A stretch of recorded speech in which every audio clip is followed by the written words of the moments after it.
In our last piece, we kind of leaned on religion a little bit. We kind of a little bit.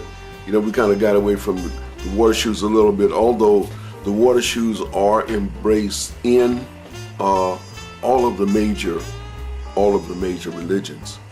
Um, they have some little segment of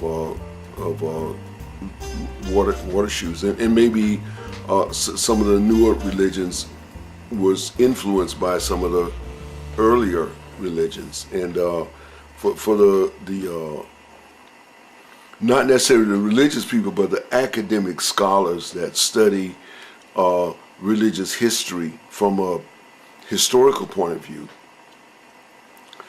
realize that a lot of the newer religions, like Christianity, that came into forward during the Roman era, and by the time you get into the Roman era, you already have iron and paper and clothing and shoes and socks and boats and ships, and you have all the rest of this stuff, philosophers and all kinds of stuff.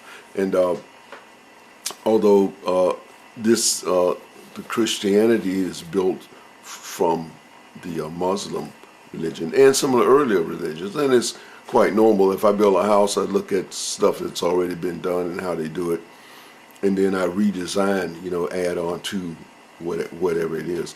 So this idea of walking on water and all this stuff in folklore and in religion and in customs and in tales and stories and all this, in kabuki you get water shoes. And one of the early stories was that gods are not the god, but gods in general were lighter.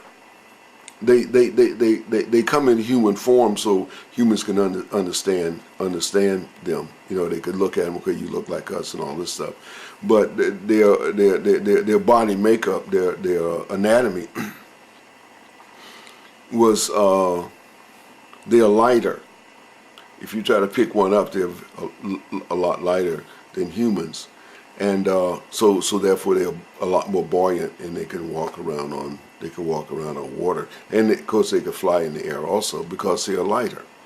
And this is one of the this was one of the rationalizations for this. But we do have the hard science